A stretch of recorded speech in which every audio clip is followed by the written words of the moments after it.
বিয়ানীবাজার পৌরসভার নিতনপুর হাজীপাড়ায় গত বৃহস্পতিবার দিবাগত রাতে ডাকাতির ঘটনায় পুলিশ 2 আসামিকে গ্রেফতার করেছে। রোববার গোপন সংবাদের ভিত্তিতে বিভিন্ন স্থানে অভিযান চালিয়ে তাদের গ্রেফতার করা হয়। এদিকে কানাইঘাট থানার ডাকাতি মামলার আসামি বিয়ানীবাজার উপজেলার লাউতা ইউনিয়নের দক্ষিণ পাহাড়ি বহর এলাকার ফজর আলীর পুত্র মনসুর আলমকে গ্রেফতার করা হয়েছে। পৃথক অভিযানে পুলিশ তাকে গ্রেফতার করে আদালতের মাধ্যমে কারাগারে প্রেরণ করে।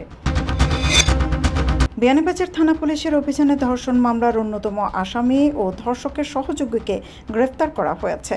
গোপন সংবাদের ভিত্তিতে রোববার অভিযান চালিয়ে শেওলা গোল্ডেন কমিউনিটি সেন্টার এলাকা থেকে তাকে গ্রেফতার করে পুলিশ।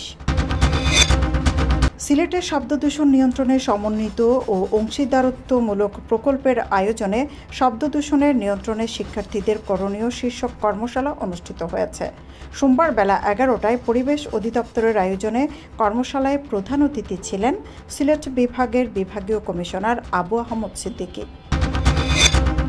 সিলেটে চিনির পর এবার পাথরের নিচে মিলল প্রায় 2 কোটি টাকা মূল্যের ভারতীয় কাপড়। চোরা কারবারিরা ট্রাকে পাথর চাপা দিয়ে নিয়ে যাওয়ার সময় পুলিশ কাপড়ের চালানটি জব্দ করে। সোমবার ভোরে বটেশ্বরস্থ জালালাবাদ ক্যান্টনমেন্ট বোর্ড স্কুলের সামনে ট্রাক আটকে কাপড়ের চালানটি জব্দ করে শাহপরান থানা পুলিশ।